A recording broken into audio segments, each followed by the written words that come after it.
অষ্টম শ্রেণীর শিক্ষার্থীরা, তোমরা জানো যে তোমাদের বার্ষিক পরীক্ষায় এবং বৃত্তি পরীক্ষার জন্য তোমাদের যে নবম অধ্যায় আছে অর্থাৎ গণিতের পিথাগোরাসের উপপাদ্য যে চ্যাপ্টারটা, এটা কিন্তু খুবই গুরুত্বপূর্ণ। তাছাড়া তোমাদের সব থেকে বেশি যেটা ভয় সেটা হচ্ছে এই অধ্যায়ের পিথাগোরাসের যে উপপাদ্য, তোমরা অনেকেই বোঝো না এবং অনেকের কাছে খুব কঠিন লাগে। আজকের ক্লাসটা করো, দেখো যে তোমার সমস্ত সমস্যা কিন্তু ক্লিয়ার হয়ে যাবে। তবে তোমাকে যে কাজটা করতে হবে, খুব সুন্দর করে পুরো ভিডিওটা দেখতে হবে। আশা করি এই ভিডিওর পর তোমার আর কোনো সমস্যা থাকবে না। তো সুন্দর করে খুব মনোযোগ সহকারে আজকের ভিডিওটা দেখো। তো দেখো, আমি হচ্ছে প্রথমে প্রশ্নটাতে চলে আসি। প্রশ্নে কি বলছে একটু ভালো করে খেয়াল করো। আমাদের বলছে যে একটা সমকোণী ত্রিভুজের অতিভুজের উপর অঙ্কিত বর্গক্ষেত্র উপর দুই বাহুর উপর অঙ্কিত বর্গক্ষেত্র দ্বয়ের সমষ্টির সমান। এই জিনিসটা তোমরা কি আগে বোঝো? যদি না বুঝে থাকো তাহলে আগে বেসিক থেকে বোঝা শুরু করো, তারপরে আমরা প্রমাণে যাব। তো দেখো, আমরা প্রথমে একটু সমকোণী ত্রিভুজ নিয়ে একটু কথা বলি, তারপরে আমরা এই বিষয়গুলো একটা একটা করে পুরো হচ্ছে দেখবো, তারপরে আমরা প্রমাণে আসবো, ঠিক আছে? তো প্রথমে আমরা একটা সমকোণী ত্রিভুজ চিন্তা করি। দেখো, মনে মনে চিন্তা করো যে এটাই একটা আমার সমকোণী ত্রিভুজ। তো সমকোণী ত্রিভুজের এই কোণটা আমার 90 ডিগ্রি। তোমার মাথায় রাখবা যে এই 90 ডিগ্রি কোণের যে বিপরীত বাহুটা হয় এটাকেই বলা হয় অতিভুজ, ঠিক আছে? এরপরে আমাদের এই যে ভূমিতে যে বাহুটা আছে সেটাকে বলা হয় ভূমি, মানে ভূমি বরাবর যে বাহুটা থাকবে সেটাই হচ্ছে ভূমি। আর এর উপর যেটা লম্ব থাকে এটাকে আমরা কি বলবো? লম্বই বলবো। তো এখন আমাদের এখানে কি বলছে একটু খেয়াল করো তো। বলছে আমরা, আচ্ছা তার আগে একটা কাজ করি, আমরা এই ত্রিভুজটা একটা নাম দিয়ে দিই। যেমন হচ্ছে ধরো এ বি সি একটি সমকোণী ত্রিভুজ, ঠিক আছে? এখন খেয়াল করো, এখানে বলছে সমকোণী ত্রিভুজের অতিভুজের উপর অঙ্কিত বর্গক্ষেত্র।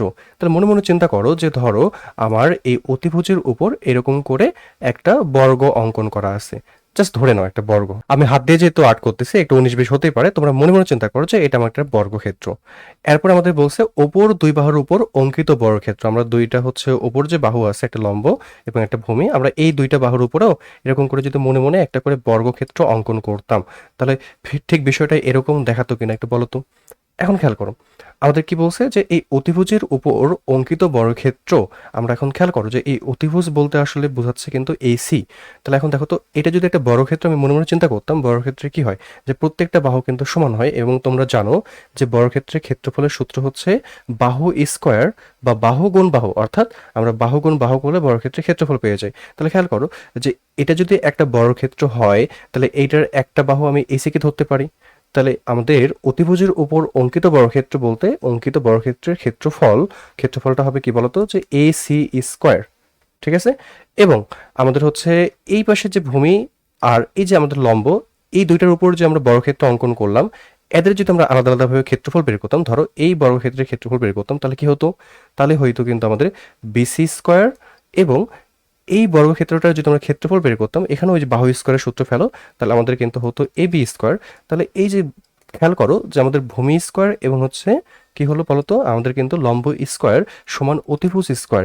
এটাই আসলে কিন্তু আমাদের প্রমাণ করতে বলছে। আর এটাকেই আমরা হচ্ছে একটু এভাবে পড়ছে, খেয়াল করো যে অতিভুজের উপর অঙ্কিত, এই যে দেখো অতিভুজের উপর অঙ্কিত বর্গক্ষেত্রের ক্ষেত্রফল উপর দুই বাহু বলতে একটা কি বলতো, একটা হচ্ছে বিসি আর একটা কিন্তু এবি। এই দুই বাহুর উপর অঙ্কিত বর্গক্ষেত্রের ক্ষেত্রফল দ্বয়ের সমষ্টির এই যে দেখো সমান। তার মানে অতিভুজের উপর অঙ্কিত বর্গক্ষেত্রের ক্ষেত্রফলটা হবে উপর দুই বাহুর উপর অঙ্কিত বর্গক্ষেত্রের ক্ষেত্রফলের এই যে দেখো সমষ্টি। সমষ্টি মানে কি বুঝো? যে আমরা জানি যোগফল, যোগফলের এই যে দেখো সমান। বুঝতে পারছো? এখন খেয়াল করো, এখন আমরা যদি এই এসি বাহুটাকে ধরো আমরা বি দ্বারা প্রকাশ করতাম, আমরা যদি এবি বাহুটাকে ধরো সি দ্বারা প্রকাশ করতাম, এবং বিসি বাহুটাকে যদি আমরা ধরো এ দ্বারা প্রকাশ করতাম, তাহলে আমরা কি লিখতে পারতাম বলতো? আমরা লিখতে পারতাম কিন্তু বি স্কোয়ার সমান, এই যে বিসির জায়গায় মান বসো, আমরা যেটা ধরে নিলাম বাহুটা এ স্কোয়ার, প্লাস আমরা এই এবির জায়গায় মান বসাবো, এবির জায়গায় মান বসাবো সি, তাহলে হবে কিন্তু সি স্কোয়ার। তাহলে আমাদের কিন্তু এই জিনিসটা প্রমাণ করতে হবে। এখন আমরা এই প্রমাণটাই কিন্তু এই যে এই চিত্রের সাহায্যে করব। তো তোমাদের হচ্ছে বইয়ে তোমরা খেয়াল করবা, তোমাদের ওখানে বলা আছে যে দুইটা সমকোণী ত্রিভুজের সাহায্যে করতে হবে। এই যে দেখো আমি এখানে এখানে কিন্তু ছোট করে লিখে রাখছি। তো আমরা দুইটা সমকোণী ত্রিভুজের সাহায্যে করব। তো কিভাবে করব সেই বিষয়গুলো আমি তোমাদের বুঝাই দিচ্ছি ভালো করে একদম। তো পুরো ভিডিওটা ভালো করে দেখতে থাকো। দেখো, প্রথমত আমরা একটু খেয়াল করি, এই যে ত্রিভুজটা আমি এখানে আট করে রাখছি দুইটা, এই যে তোমরা দেখো এখানে একটা সমকোণী ত্রিভুজ, এখানে একটা সমকোণী ত্রিভুজ। তো পরীক্ষায় তোমরা কিভাবে এই চিত্রটা আর্ট করবা সেই বিষয়টা আমি একটু বলি তোমাদেরকে। দেখো, তোমরা প্রথমে যে কাজটা করবা সেটা হচ্ছে যে এরকম করে একটা জাস্ট সমকোণী ত্রিভুজ অঙ্কন করে নিবা। এই যে আমি সমকোণী ত্রিভুজ অঙ্কন করছি এখানে, এরকম একটা সমকোণী ত্রিভুজ অঙ্কন করে নিবা। তারপর এই বাহুটাকে বর্ধিত করবা, ঠিক আছে? বর্ধিত করবা, করার পরে এই যে এই বাহুটা আছে না, এই বাহুটার মাপ নিয়ে তোমরা এই পাশের একটা হচ্ছে মাপ কেটে নিবা। তারপর এখানে একটা লম্ব অঙ্কন করবা। এই লম্বটার যে মাপ হবে সেটা হবে এই যে ত্রিভুজটা অঙ্কন করছিলে এটার ভূমির সমান হবে এই ত্রিভুজের লম্ব। তাহলে দেখো যে এখানে একটা সমকোণী ত্রিভুজ, এখানে একটা সমকোণী ত্রিভুজ, তারপরে এই দুই প্রান্ত তোমরা কি করবা, যোগ করে দেবা, তাহলেই কিন্তু আমাদের চিত্রটা কমপ্লিট হয়ে যাবে। এখন আমরা হচ্ছে এই যে চিত্রটা আর্ট করলাম, এই চিত্রটার এখন আমরা নাম দেব। তো নাম দেওয়া শুরু করো। তো খেয়াল করো, আমরা এটাকে ধরো এ নাম দেই, এটাকে আমরা বি নাম দেই, এটাকে আমরা সি নাম দিয়ে দেবো, এটাকে আমরা ডি নাম দিয়ে দেবো, আর এই শিশুটাকে আমরা ই হচ্ছে নাম দিয়ে দিই। এখন দেখো আমাদের এখানে বেশ কয়েকটা কিন্তু কোণ আছে, একটু ভালো করে খেয়াল করো। তার মধ্যে এই কোণটা আর এই কোণটা কিন্তু এক সমকোণ করে, অর্থাৎ 90 ডিগ্রি করে। আর এই পাশে একটা কোণ আছে, সেই কোণটা আমরা পরে বের করার চেষ্টা করব। তাহলে এখন আমরা বিশেষ নির্বাচন দিয়ে শুরু করি। আমরা হচ্ছে বিশেষ নির্বাচন লিখব। তো কি লিখব ভালো করে খেয়াল করো। আমরা প্রথমে লিখব যে মনে করি, এখানে লিখব মনে করি ত্রিভুজ এবিসি, ত্রিভুজ এবিসি একটি সমকোণী ত্রিভুজ। যেহেতু এখানে বলছে যে একটা সমকোণী ত্রিভুজ, তো আমরা এখানে মনে করি যে ত্রিভুজ এবিসি একটি সমকোণী ত্রিভুজ। এবার তোমরা লিখবা একটি সমকোণী ত্রিভুজ। তো আমরা লেখার পরে এখন আমরা কি করব একটু খেয়াল করো। আমরা এই পাশের এই যে বাহুগুলো আছে এগুলোকে আমি ধরে নেব, ঠিক আছে? তো খেয়াল করো আমরা কি কাজ করতে পারি একটু ভালো করে খেয়াল করো। যে আমি ধরো এবি বাহুটাকে আমি ধরো সি ধরে নিলাম, এই বিসি বাহুটাকে আমরা ধরো এ ধরে নিলাম, আর এসি বাহুটাকে আমরা ধরো বি ধরে নিলাম। তাহলে এখানে আমাদের কি প্রমাণ করতে হবে একটু খেয়াল করো। তো একটু আগে তোমাদের কিন্তু শিখেছি আমি, খেয়াল করো যে অতিভুজের উপর অঙ্কিত বর্গক্ষেত্রের ক্ষেত্রফল হবে তার ভূমির উপর অঙ্কিত বর্গক্ষেত্রের ক্ষেত্রফল এবং আমাদের লম্বের উপর অঙ্কিত ক্ষেত্রের ক্ষেত্রফলের সমষ্টির সমান। তো এটা কিন্তু আমাদের তাহলে প্রমাণ করতে হবে। এখন কথা হচ্ছে যে পরীক্ষায় যদি একটু চেঞ্জ থাকে, পরীক্ষায় এটা প্রমাণ করতে না বলে বললো যে তোমাদের সি স্কোয়ার সমান দেখাতে হবে এ স্কোয়ার প্লাস বি স্কোয়ার। তখন কি করবা? তখন তোমরা যে কাজটা করবা সেটা হচ্ছে যে এইগুলোকে চেঞ্জ করতে হবে। দেখো তো এবার অধিভুজকে, অধিভুজ কিন্তু এবার সি, তাহলে তোমরা এটাকে তখন সি ধরে নিবা, আর এটাকে তোমরা তখন কি করবা, এটাকে তোমরা ধরো এ ধরে নিতে পারো, আর এটাকে তোমরা বি ধরে নিতে পারো। তাহলে কিন্তু তোমরা এই যে এই প্রমাণটা করতে পারবা। তাহলে এখন পরীক্ষায় যদি আবার ধরো এ স্কোয়ার সমান বলে যে B square plus C square, তাহলে তোমরা নিশ্চয়ই বুঝতে পারছো যে এই বাহুটাকে তখন তোমরা এ ধরে নেবা, আর বাকি দুইটা বাহুকে যথাক্রমে তুমি বি আর সি কিন্তু ধরে নেবা। তাহলে পরীক্ষায় যে কোনো প্রমাণই কিন্তু আসতে পারে। এখন এই জায়গায় আমি আরেকটা বিষয় বলি, খেয়াল করো যে আমাদের এই বাহুর সমান কিন্তু এই বাহু আমি অঙ্কন করতে বলছিলাম যখন আমি শুরুতে বলছিলাম। তার মানে এই বাহুটা হচ্ছে এর সমান, আর এই বাহুটা হচ্ছে বি এর সমান, আর এই বাহুটা তাহলে কিন্তু হবে সি এর সমান। এখন কথা হচ্ছে যে তাহলে আমাদের যদি পরীক্ষায় চেঞ্জ থাকে, ওই যে একটু আগে তোমাদের বললাম যে যদি এটাকে আমরা বি লিখি, তারপরে আমরা এটাকে ধরো আমরা সি লিখি, আর এটাকে যদি আমরা এ লিখি, তাহলে আমরা কিভাবে চেঞ্জ করবো? দেখো এখানে যেহেতু অতিভুজ বি, আবার দেখো এখানে যেহেতু এ, তাহলে এর সমান করে এই হবে কিন্তু এখানে। আবার এটা যেহেতু সি, তার মানে এই যে এই জায়গায় খেয়াল করো এখানে কিন্তু তখন সি লিখতে হবে। আবার খেয়াল করো এই যে এই বাহুটা যেহেতু এখন বাকি পড়ে থাকলো, দেখো তো এ আর সি হয়ে গেলে কে পড়ে থাকে? বি। তাহলে তখন এটাকে কিন্তু বি লিখতে হবে। তাহলে খেয়াল করো এখন যদি আমি এখানে এ লিখতাম তাহলে এটা এ হতো, তখন এগুলো কিন্তু বিসি হতো এবং ওই হিসাবে কিন্তু এদিকেও চেঞ্জ করতে হতো। তাহলে পরীক্ষায় খুব সাবধান থাকবা যে তোমাদের কি প্রমাণ করতে বলছে সেটাকে দেখবা, যে বি স্কোয়ার সমান এ স্কোয়ার প্লাস সি স্কোয়ার, না সি স্কোয়ার সমান এ স্কোয়ার প্লাস বি স্কোয়ার, না কোনটা প্রমাণ করতে বলছে, এটা ভালো করে আগে খেয়াল রাখবা। তো যাক, আশা করি এই জিনিসটা বুঝে গেছো। যে কোনো প্রমাণ থাকলে এখন তোমরা চিত্রটা অন্তত সাজাতে পারবা। এখন আমরা হচ্ছে বিশেষ নির্বাচনে একটু ফেরত আসি, দেখি এখন আমরা কি লিখতে পারি, খেয়াল করো। তো আমরা প্রথমে কি লিখলাম খেয়াল করো, যে মনে করে ত্রিভুজ এবিসি একটা সমকোণী ত্রিভুজ। লিখার পরে এখন তোমরা এখানে বলবা যে এবি সমান, দেখো তো এই যে এবির সমান কে ছিল? সিডি ছিল। এবি সমান সিডি সমান কি বলতো, যে আমরা এই এবি আর সিডিকে কিন্তু আমরা সি ধরে নিছি। তাহলে খেয়াল করো আমরা লিখবো এখানে সি। তারপর তোমরা হচ্ছে এখানে সেমিকোলন দিয়ে বলবা যে এরপরে এই যে বিসি সমান ডিই না, তাই না? খেয়াল করো তো, তাহলে আমরা বলবো এখানে বিসি সমান ডিই সমান কি বলতো, যে এ আমরা কিন্তু নিছি। তাহলে আমাদের বাকি যে হচ্ছে বাহু দুটা পড়ে থাকলো, দেখো তো এসি আর হচ্ছে সিই। তাহলে আমরা বলতে পারি যে এসি সমান সিই সমান কি হবে বলতো? বি। তাহলে এখন আমাদের প্রমাণ করতে হবে কি? তাহলে আমরা লিখবো যে প্রমাণ করতে হবে যে, আমরা লিখতে পারি যে প্রমাণ করতে হবে যে কি প্রমাণ করতে হবে, খেয়াল খেয়াল করো যে অতিভুজ স্কোয়ার মানে বি স্কোয়ার সমান আমাদের প্রমাণ করতে হবে এ স্কোয়ার প্লাস কিন্তু সি স্কোয়ার, অর্থাৎ ভূমি স্কোয়ার প্লাস লম্ব স্কোয়ার। মানে এটা পিথাগোরাসের উপপাদ্য সাধারণত, বা আমি তোমাদের যদি একটু প্রশ্নের মতো করে বুঝাই বলি তাহলে বলতে হবে এভাবে করে। দেখো যে অতিভুজের উপর অঙ্কিত বর্গক্ষেত্রের ক্ষেত্রফল, ভূমির উপর অঙ্কিত বর্গক্ষেত্রের ক্ষেত্রফল ও লম্বের উপর অঙ্কিত বর্গক্ষেত্রের ক্ষেত্রফলের সমষ্টির সমান, বা এটাকে বলা হয় উপর দুই বাহুর উপর অঙ্কিত বর্গক্ষেত্রের ক্ষেত্রফলের সমষ্টির সমান। তার মানে আমরা বলতে পারি আমাদের কিন্তু এই প্রমাণটা করতে লাগবে। তো এখন এই প্রমাণটা কিভাবে করব, এই জিনিসটা তোমাদের এখন আমি ভালো করে বোঝাবো, খুব মনোযোগ সহকারে পুরো ভিডিওটা দেখতে থাকো। দেখো, তো আমি তোমাদের এরকম একটা চিত্র নিচে দিয়ে রাখছি, আমাদের যখন জায়গা থাকবে না আমরা নিচে এই চিত্রটা দেখে কাজ করব। তো খেয়াল করো, তো আমরা প্রমাণে চলে আসি। তাহলে আমরা প্রমাণ কিভাবে করব খেয়াল করো।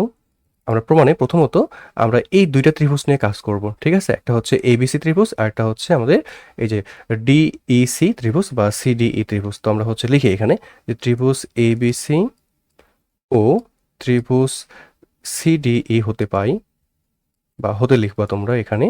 হতে কি লিখতে পারি খেয়াল করো তো, যে আমরা লিখতে পারি এবি বাহু সমান কিন্তু এই যে আমরা একটু আগে তোমাদের এখানে লিখেও দিয়েছি, আমি খেয়াল করো যে এবি আর সিডি কিন্তু একই হচ্ছে মাপের ছিল। তার মানে এবি বাহু সমান সিডি বাহু। তার মানে বলতে পারি এবি সমান সিডি বাহু, ঠিক আছে?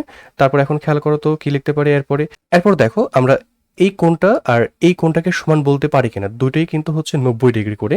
তাহলে আমরা বলতে পারি যে কোণ এ বি সি সমান কিন্তু হবে হচ্ছে আমাদের কোণ সিডিই, কারণ দুইটাই কিন্তু এক সমকোণ। তাহলে তোমরা সাইড নোট দেবা, যে বলবা যে এখানে যেহেতু বলবা এক সমকোণ, ঠিক আছে? এই কথাগুলো কিন্তু সাইড নোট আকারে তোমাদের অবশ্যই লিখতে হবে।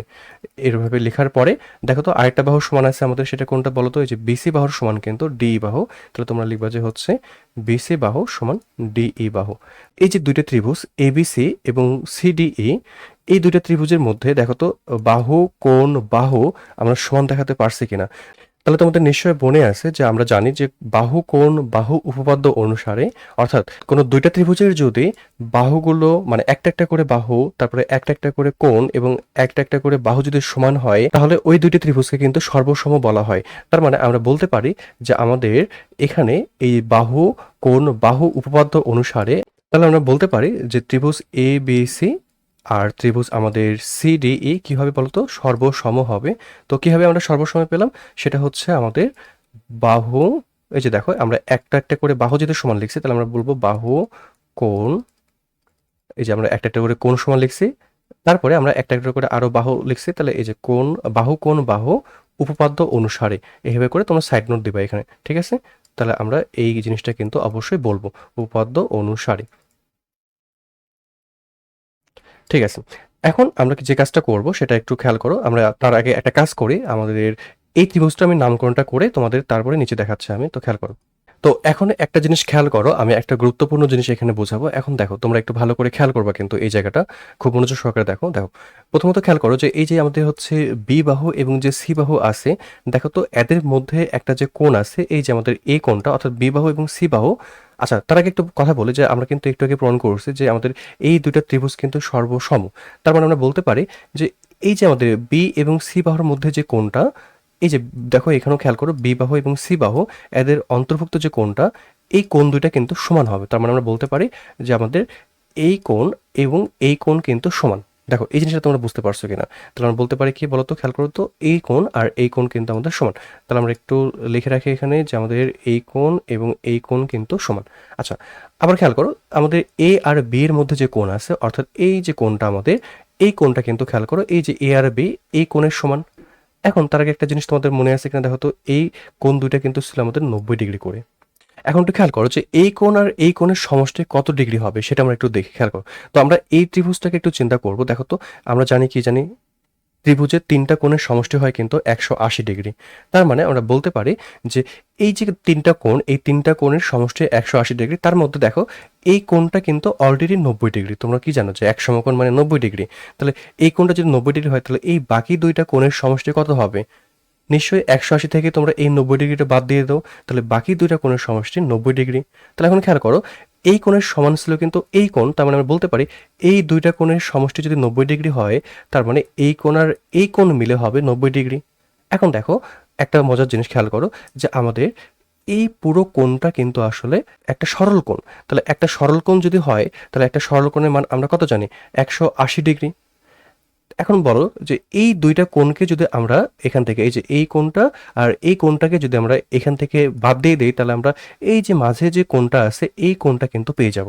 এখন তোমরা খেয়াল করো যে এই দুইটা কোণের সমষ্টি কিন্তু ছিল 90 ডিগ্রি। তাহলে আমরা যদি 90 ডিগ্রি বাদ দিয়ে দেই তাহলে কিন্তু আমরা এখানে কত পাচ্ছি, 90 ডিগ্রি। তার মানে আমরা বলতে পারি যদি আমরা এই সমস্ত অংশকে বাদ দিয়ে দেই, মানে এই সাইডের এই কোণটাকে এবং এই কোণটাকে যদি আমরা বাদ দিয়ে দিই তাহলে আমরা বলতে পারি যে এই কোণটা শুধুমাত্র এই যে এই দুইটা বাহুর মধ্যে যে কোণটা এটা কিন্তু 90 ডিগ্রি। তাহলে আমরা বলতে পারি এই পাশের যে ত্রিভুজটা আমাদের, এই যে দেখো এই ত্রিভুজটা, এটাও কিন্তু একটা সমকোণী ত্রিভুজ। তাহলে এই কাজটা কিন্তু আমাদের করতে হবে এখানে, ঠিক আছে? তো আমরা আবার প্রথম থেকে চলে আসি, খেয়াল করো। তাহলে আমরা বলবো যে এই কোণটা 90 ডিগ্রি। তাহলে আমরা এখানে একটু লিখি এখানে, তাহলে অতএব আমরা বলতে পারি কোণ ACE সমান 90 ডিগ্রি বা এক সমকোণ। তোমরা এই কথাটা এখানে লিখে নেবা। তো এবার আমরা একটু ট্রাপিজিয়াম নিয়ে আলোচনা করব, কারণ আমাদের এই উপপাদ্য করার ক্ষেত্রে ট্রাপিজিয়ামটা লাগবে। কেন লাগবে সেটা আমি বলতেছি পরে। তো আমরা একটা ট্রাপিজিয়াম নিয়ে একটু আলোচনা করি।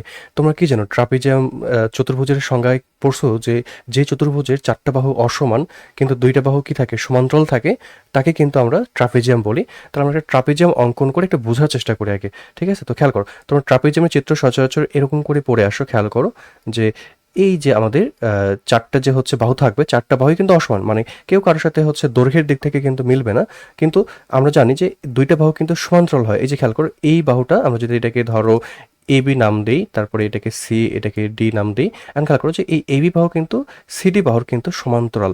এখন সমান্তরাল বিষয়টা বলতে বোঝায় যে এখান থেকে ধরো এটার যে ডিস্টেন্স হবে, আবার এখান থেকে এটার মানে এই সরাসরি লম্ব যে দূরত্বগুলো হবে সেগুলো কিন্তু সমান হবে।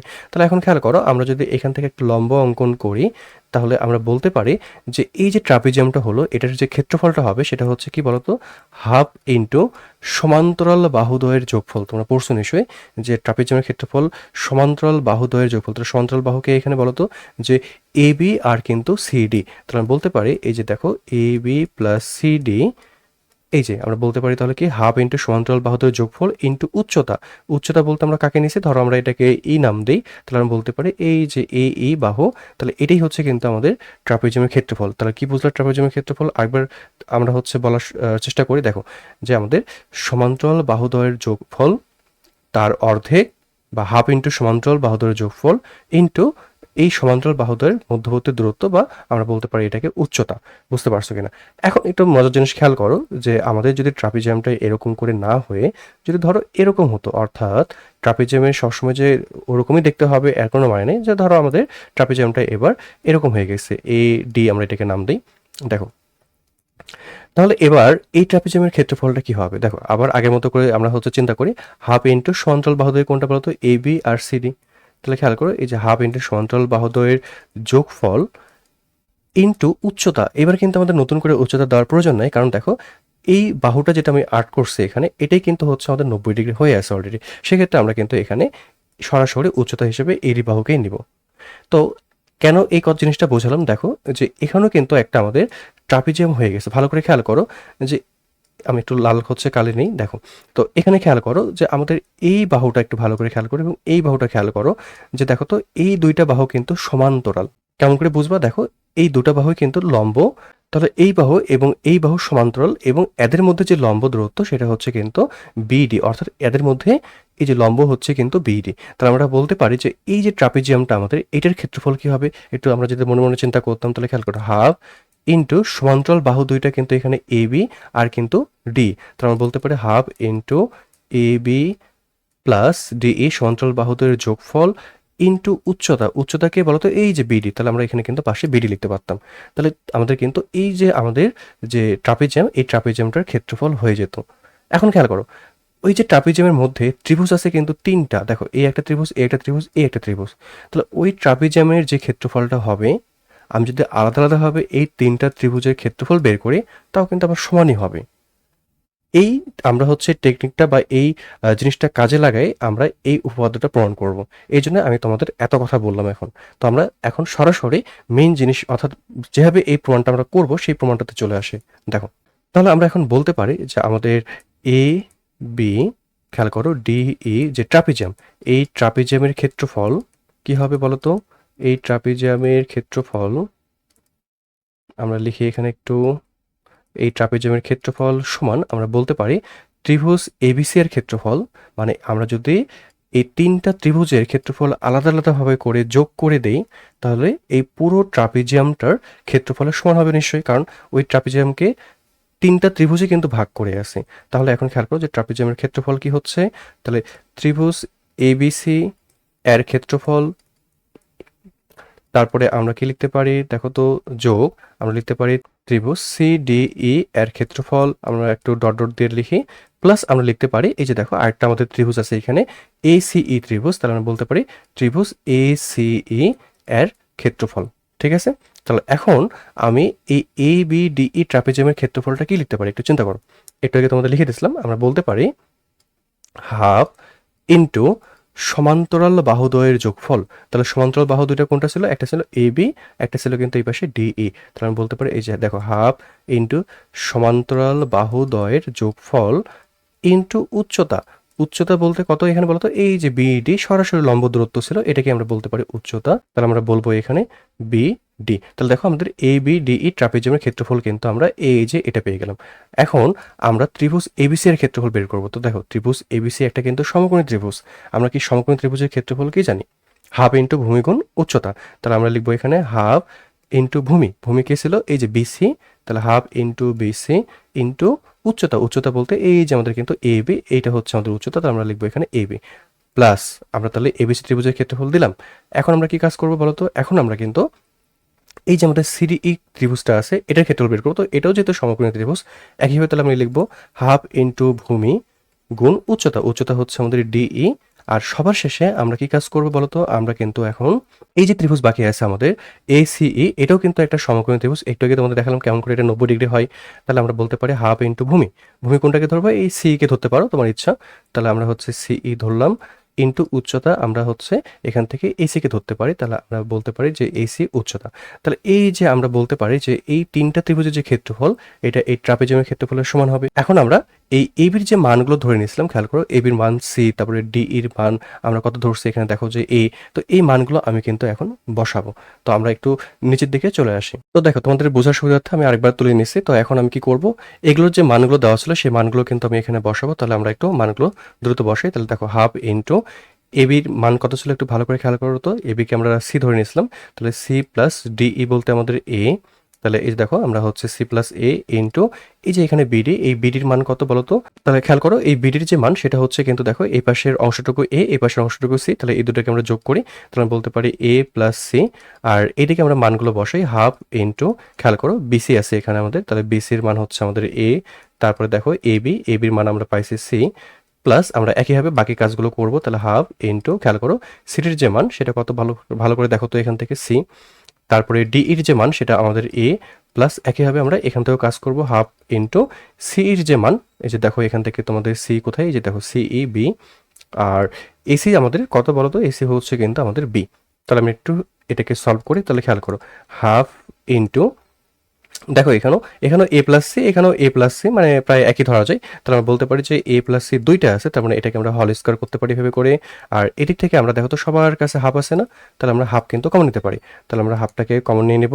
তাহলে আমাদের এখানে কি পড়ে থাকবে দেখো তো, হাফ যদি আমরা বের করে নেই তাহলে আমাদের পড়ে থাকবে কিন্তু এসি প্লাস এখানেও কিন্তু আমাদের আছে কিন্তু এসি, মানে সি আর এসি একই জিনিস। তাহলে এখন দেখো এই পাশে আমাদের আবার বি আর বি আছে, তাহলে গুণ করলে আমাদের কিন্তু বি স্কোয়ার হয়।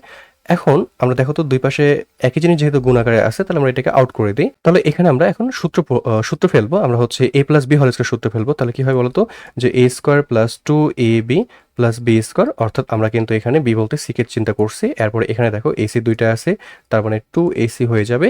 আর এই পাশে আমাদের কিন্তু বি স্কোয়ার পড়ে থাকলো। এই যে দেখো টু এসি কে যদি আমি এই পাশে নিয়ে আসি তাহলে কি হয় একটু ভালো করে চিন্তা করো তো, যে a square plus two ac minus two ac, আর এদিকে আমাদের প্লাস সি স্কোয়ার থাকলো সমান কিন্তু বি স্কোয়ার। তাহলে এখন দেখো এটাকে আমরা কাটতে পারি। তাহলে আমাদের পড়ে থাকবে এ স্কোয়ার প্লাস সি স্কোয়ার সমান কিন্তু বি স্কোয়ার। দেখো আমাদের কিন্তু প্রমাণ হয়ে গেছে। আমরা এটাকে জাস্ট একটু সাজিয়ে লিখবো যে বি স্কোয়ার সমান এ স্কোয়ার প্লাস সি স্কোয়ার। তাহলে এই যে দেখো আমাদের কিন্তু প্রমাণ হয়ে গেল খুব সহজে। তাহলে এটাকে আমরা বলতে পারি এখন প্রমাণিত। তাহলে দেখো তোমাদের উপপাদ্য কিন্তু আসলে খুব কঠিন না, যদি একটু বুঝে চেষ্টা করো খুবই সহজ। তোমরা বাসায় অবশ্যই প্র্যাকটিস করবা, তাহলে কিন্তু হবে। তো ঠিক আছে, সবাই ভালো থেকো, আবার পরবর্তী ক্লাসে তোমাদের সাথে দেখা হচ্ছে।